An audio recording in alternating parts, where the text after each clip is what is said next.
ఆదివాసీల అరుదైన ఆరాధ్య దైవం గోండుల జంగూబాయ్ జాతర. ఆదివాసీలకు ప్రకృతికి విడదీయరాని బంధం. వారి అలవాట్లు, ఆచారాలు, సంస్కృతి అన్నీ ప్రకృతితోనే ముడిపడి ఉంటాయి.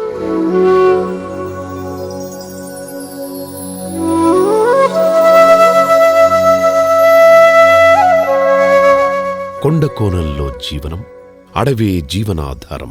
వీరి జీవన శైలి విభిన్నం.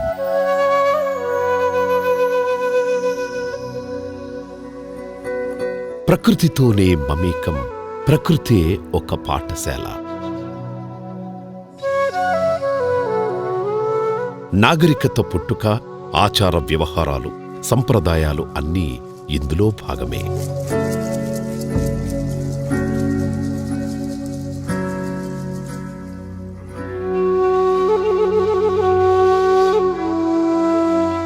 బతుకు మెతుకు పోరాటంలో ప్రకృతినే దైవంగా భావించే ఆదివాసీల ఇంటి వెలుగే జంగూబాయ్.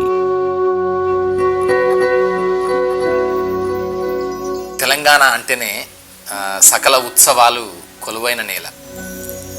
అనాది జీవన సంస్కృతులు, ఆదిమ జీవన సంస్కృతులు, అలాగే ఆదివాసుల జీవన సంస్కృతులకి ఒక పెట్టని కోటగా ఉన్నది తెలంగాణ. ఎన్నో గిరిజన జీవన సాంస్కృతిక విలువలలో, అలాగే సాంస్కృతిక సంప్రదాయాలలో మరొక గొప్ప జాతర జంగూబాయ్ జాతర. జంగూబాయ్ జాతర ఇది చూస్తే అంటే ఎట్లా అనిపిస్తుంది అంటే గిరిజనులలో, వనజీవులలో, అలాగే ఆదివాసులలో ఉండే విశ్వాసాల ప్రాతిపదికగా ఏర్పడ్డ జాతర ఇది. ఆదివాసీల తెగలకు ఈ దేవతే ఆరాధ్య దైవం. భారతదేశంలో అతిపెద్ద గిరిజన తెగ గోండులది. ఆదివాసీల తెగలకు చెందిన రాజ్ గోండులు, కోలం, పర్ధాన్ వంశస్థులు తమ అమ్మ తల్లిగా జంగూబాయ్ దేవతను పూజిస్తారు. వేల సంవత్సరాల క్రిందట రాయితర్ జంగో జంగూబాయిగా అవతరించి 8 గోత్రాలకు చెందిన గోండు ప్రజల కులదైవాలకు అమ్మగా నిలిచి ఆదివాసీ ప్రజలకు ఆరాధ్య దైవమయ్యింది.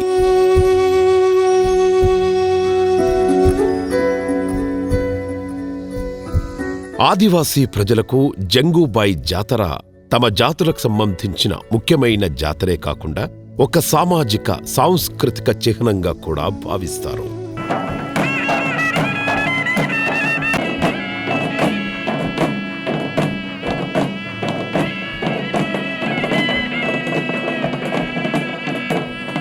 కుమ్రం భీం ఆసిఫాబాద్ జిల్లాలోని కెరమెరి మండలంలో ఎత్తైన సహ్యాద్రి కొండలు, చుట్టూ అడవులు, ఏపుగా పెరిగిన చెట్లు, గలగలపారే జలపాతాలు, సెలయేర్లు.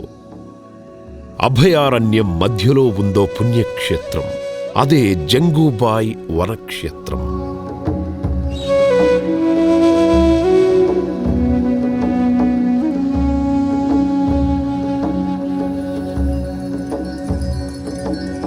తెలంగాణ మహారాష్ట్ర సరిహద్దులోని కోటపరంధోలి గ్రామ పంచాయతీలో మహారాజ్గూడ హామ్లెట్ పరిధిలోని అటవీ ప్రాంతంలో ఒక గుహలో జంగూబాయి మాత ఓ దీపం రూపంలో కొలువై ఉంటుంది.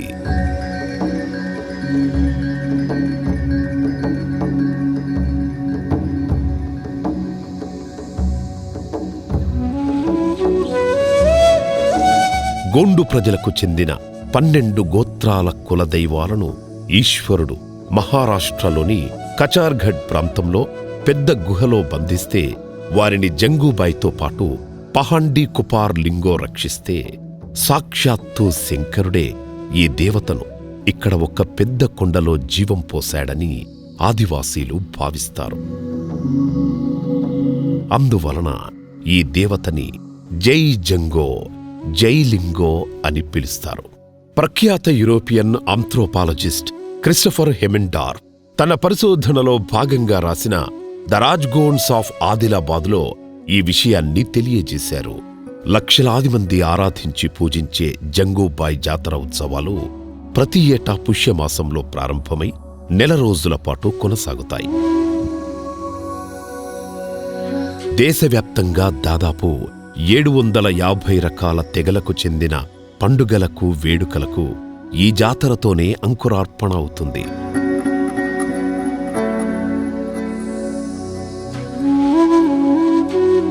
పండించిన పంట చేతికి వచ్చిన సందర్భంలో జంగూబాయి దేవత, ఇతర దేవుళ్ళు అయిన పెర్సాపెన్ లేదా బడాదేవ్ వంటి వారికి కృతజ్ఞతలు తెలిపే కార్యక్రమమే ఈ పండుగ.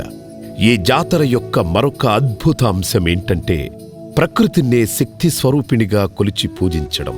అందుకే ఆదివాసీలు జంగూబాయిని తమ శక్తిపీఠంగా భావిస్తారు. తుడుమ్మూతలు, సన్నాయి స్వరాలు, కట్టుబాట్ల మధ్య జరిగే ఈ జాతరలో నవీన పోకడలకు తావుండదు.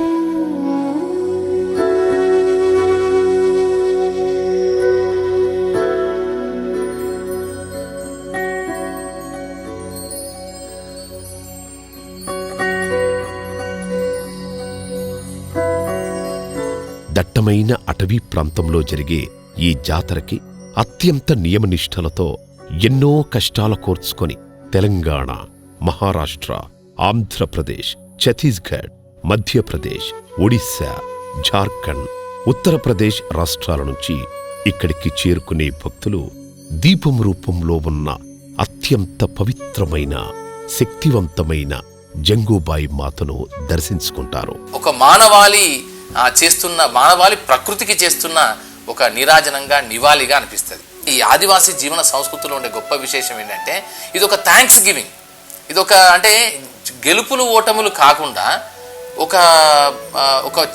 ఒక సమాజానికి, మొత్తం మానవాళికి మంచి చేసిన వ్యక్తికి లేదా వస్తువుకి లేదా విషయానికి లేదా ఒక నమ్మకానికి లేదా ఒక విశ్వాసానికి, ఒక దేవుడికి లేదా దేవతకి ఒక కృతజ్ఞతలు తెలిపే పండుగలాగా ఉంటుంది. జంగూబాయి పరిసర ప్రాంతాలను అత్యంత పవిత్రంగా భావిస్తారు కాబట్టి లోయలోకి దిగే ముందు భక్తులందరూ శుచిగా, పవిత్రమైన మనసుతో చెప్పులు లేకుండా సుమారు 30 కిలోమీటర్ దూరం నడిచి జంగూబాయి గుహలను చేరుకుంటారు.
మార్గమధ్యంలో టొప్లాకస్ అనే సెలయేరు వస్తుంది. టొప్లాకస్ అంటే గుల్ల ఆకారంలో ఉండే నీటి మడుగు అని అర్థం. సెలయేరుకి ఇరుపక్కల భక్తులు గుడారాలు వేసుకుని పుణ్యస్నానాలు చేసిన తర్వాత తమ ఇంటి కులదైవాలకు ప్రారంభ పూజలు చేసి సంప్రదాయం ప్రకారం అక్కడే నిద్రిస్తారు.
Baramagire nengana kodaba baramagire nenganai baramagire nengana kodaba baramagire nenganai baramagire nengana kodaba baramagire nenganai baramagire nengana kodaba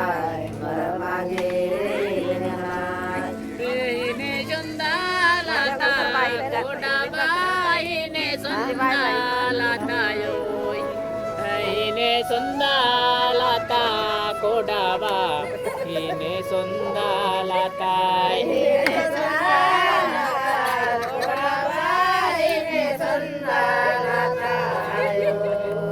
ఆ తరువాత జంగూబాయ్ గుహల వైపు ప్రయాణం కొనసాగిస్తారు.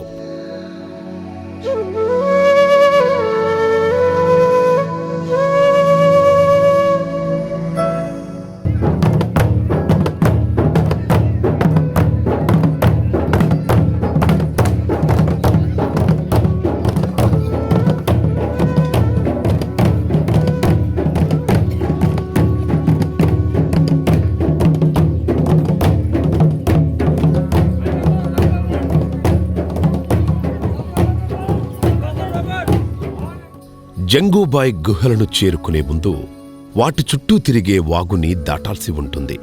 అక్కడ స్థానిక దేవతలైన పోచెమ్మ, మైసమ్మ, రావుడుక్కులను దర్శించుకుని పూజలు చేసి దీపారాధన అనంతరం అమ్మవారికి ప్రత్యేకంగా తయారు చేసిన బూరెలు, మినపగారెలు, కుడుములతో నైవేద్యం సమర్పిస్తారు. ఆదివాసీల దసరా ఆఫ్ గాడ్స్గా పిలుచుకునే జంగూబాయ్ మాతతో పాటు పెర్సాపెన్ బడాదేవులకి తాము స్వయంగా పండించిన కొత్త పంటలతో నైవేద్యం సమర్పించి వివిధ వంటకాలు తయారు చేస్తారు.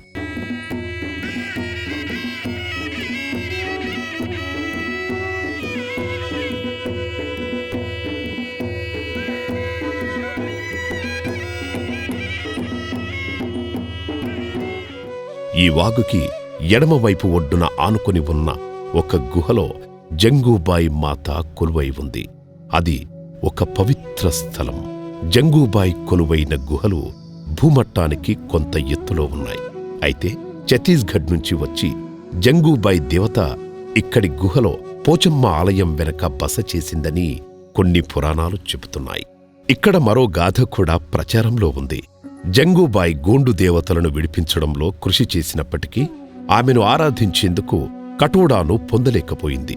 దాంతో ఆమె మహాశివుడు నుంచి ఒకరిని కోరుతుంది. కోట పరంధోళిలో పూజలందుకునేందుకు కటోడోలు జన్మించారని, అక్కడ దైవీక ప్రభావాన్ని కొనసాగించమని ఆ త్రినేత్రుడు జంగూబాయ్కి చెప్తాడు. అక్కడి గుహ దేవాలయాన్ని తన ఆవాసంగా మార్చుకోవడానికి ముందు 8 మంది గోండు దేవుళ్లతో సర్పేసాగను ఆ దేవి ఏర్పాటు చేసుకోగా, మిగిలిన వాటితో పాండ్వేన్ సాగాను ఏర్పాటు చేసుకుంటాడు పహండి కుపార్ లింగాల్.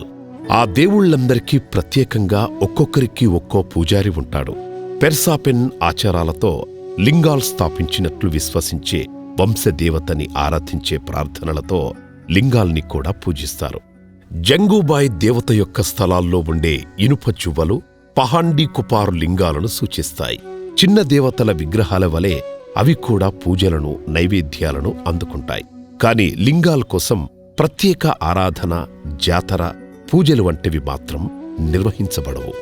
వేల సంవత్సరాల ప్రాచీన చరిత్ర కలిగిన ఈ క్షేత్రానికి ఈ మధ్యకాలంలో ప్రాధాన్యత వచ్చింది.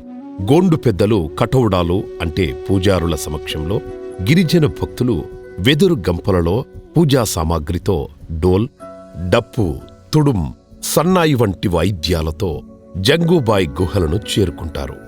ఆదిలాబాద్ జిల్లా నార్నూర్ మండలంలోని జాదుగూడ మరియు గుండాల నుంచి కోలాం యాత్రికులు చెక్క అయ్యక్ అనగా భీమ్గాడ్ అని పిలువబడే ఒక్క సాంప్రదాయ జెండాలను ఇస్తారు.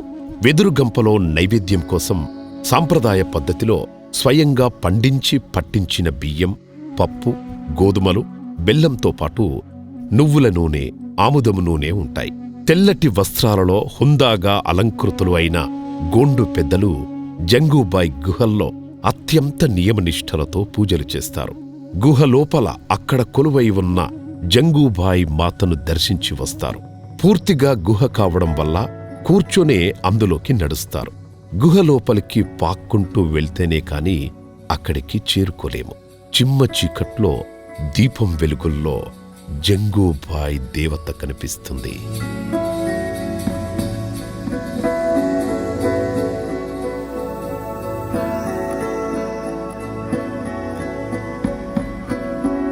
ఇక్కడ ఆదివాసీలకు జంగూబాయి దేవత అంటే వెలుగు. చీకట్లను పారద్రోలే ఆ దీపాన్ని జంగూబాయి దేవతగా ఆరాధిస్తారు. మనసులో ఉన్న కోరికలు తీర్చే తల్లిగా ఆదివాసీలు భావిస్తారు.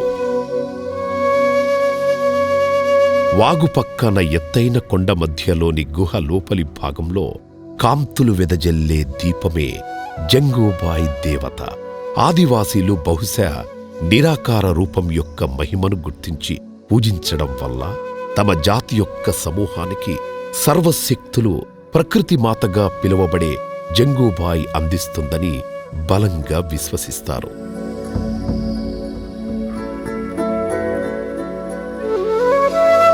జాతరకి వచ్చే ఆదివాసీ భక్తులు పాదరక్షలు లేకుండా కాలిబాటన ప్రయాణం చేసి నేలపైన పడుకుంటారు.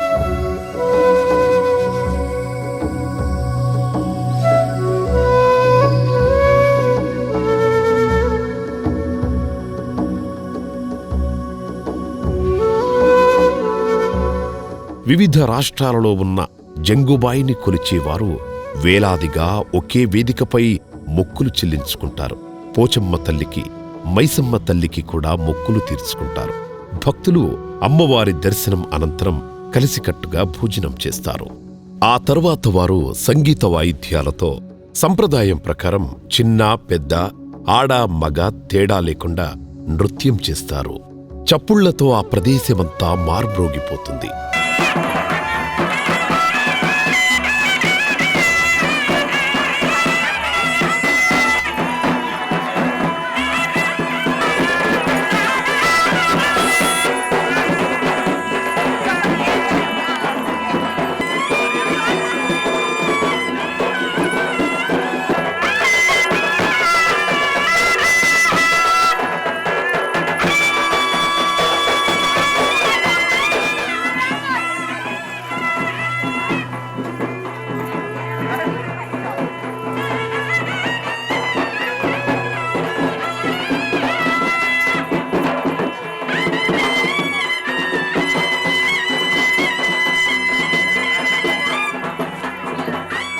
కులపెద్దల గురువుల ఆశీర్వచనాలు తీసుకొని వారికి తమకు తోచినంత సహాయం చేస్తారు. ప్రకృతితోని మానవుడు మమైకమైన విధానానికి చాలా దగ్గరగా ఉంటాయి. సో అందుకే ఇది ప్రకృతికి అలాగే ఒక జంగూబాయి లాంటి ఒక నమ్మకానికి మానవాళి ఇస్తున్న ఒక నివాళి, ఒక నీరాజనం, ఒక భక్తిపూర్వకమైన సమర్పణ.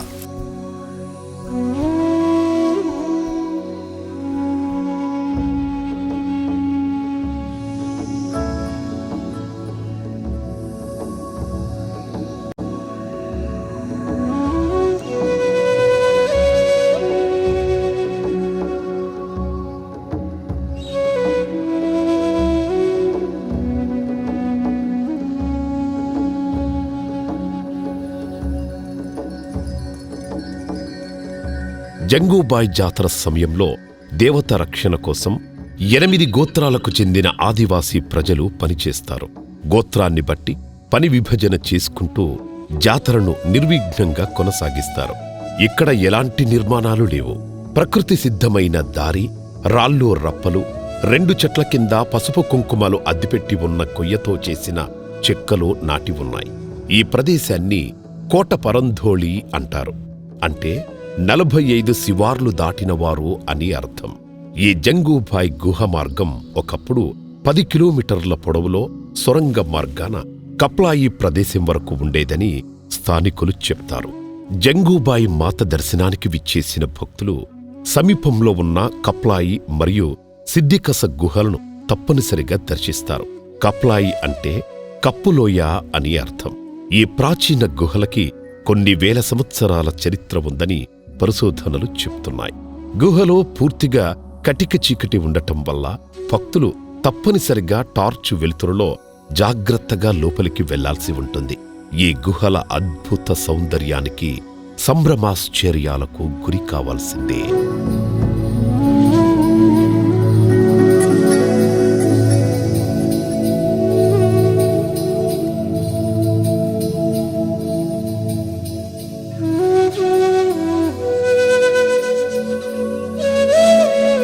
ఈ గుహలోని ప్రత్యేకత ఏంటంటే, ఒక చివరన పెద్ద కొండచర్యల మధ్యన ఉన్న తటాకము. దీనిలోని నీరు సహజమైన మినరల్ వాటర్ని తలపిస్తుంది. గుహ ఉపరితలము నుంచి బొట్టుబొట్టుగా జలధార నేలమీదికి పడటం అనేది ఒక అంతుచిక్కని రహస్యం. గుహలోపల ఉన్న కప్లాయి దేవతను దర్శించుకున్న భక్తులు కొన్ని ఉద్విగ్న క్షణాలు మూటగట్టుకొని రావడం ఖాయం. ఈ కప్లాయి గుహలు మిగతా గుహల కంటే పొడవైనవి. కొన్ని కిలోమీటర్ల మేర వ్యాపించి ఉన్నాయని స్థానికులు చెప్తారు. ఆదివాసీలు ఈ గుహలను దర్శించి అక్కడ ఉన్న భీమదేవునికి పూజలు చేస్తారు. అలాగే సమీపంలో ఉన్న మరొక గుహ శంకర్లొద్ది ప్రాంతంలోని సిద్దికస. దీని చుట్టూ ఉన్న ప్రకృతి రమణీయతకి ఎవరైనా సరే మంత్రముగ్ధులు కావాల్సిందే. గుహలోపల ఉన్న ఈశ్వరుణ్ణి దర్శించుకోవాలంటే నిచ్చెన మార్గం ద్వారా వెళ్ళాలి. గుహని ఆనుకుని ప్రశాంతంగా ప్రవహిస్తున్న సెలయేరు అందాలు భక్తులకి ఎంతో మానసిక ఉల్లాసాన్ని కలిగిస్తాయి. శతాబ్దాల చరిత్ర గల ఈ ప్రాచీన గుహలు ఇతర ప్రజలకి దూరంగా ఉండటం, ప్రాచుర్యాన్ని పొందలేకపోవడం వల్ల ఒక మిస్టరీగానే మిగిలిపోతున్నాయి. బాహ్య ప్రపంచానికి అంతగా తెలియకపోవడం వల్ల ఇప్పటికీ ఈ గుహలు పవిత్రతని, స్వచ్ఛతని కాపాడుకుంటున్నాయి. కోట పరంధోలి ఒక వింత. చుట్టూ పారే ప్రాచీన నది, మధ్యలో ద్వీపకల్పం, 20-30 ఏళ్ల వరకు పులులు జీవించే కోన, చుట్టూ కొండలు కోనలు ఆవరించిన ప్రదేశం ఎంతో ఆహ్లాదంగా చూడచక్కగా ఉంటుంది. జంగూబాయికి ఆకారం లేదు. ఒక పవిత్ర భావన, ఒక పురాస్కృతి, ఒక దీవెన, స్వార్థ భావన ఏ కోసైనా కానరాదు. ఎలాంటి టికెట్లు లేవు. గోండుల పవిత్ర భావన స్థానే శిష్ట వ్యాపార సంస్కృతి ప్రవేశించకముందే జంగూబాయి మాతని సందర్శిద్దాం పదండి. సో ఇలా అన్నింటి యొక్క కలగలుపుగా తెలంగాణ కనిపిస్తుంది. తెలంగాణలో ఉండే జీవ వైవిధ్యతకి, అలాగే ఆధ్యాత్మిక వైవిధ్యతకి, అలాగే ఒక భక్తిపరమైన వైవిధ్యతకి, విశిష్టతకి ఒక నిలువెత్తు కొలమానంగా ఉండే ఆదివాసీ జీవన తాత్వికతకి ఒక ఉదాహరణగా నిలిచేది జంగూబాయి జాతర. జై జంగూబాయి, జై జై జంగూబాయి.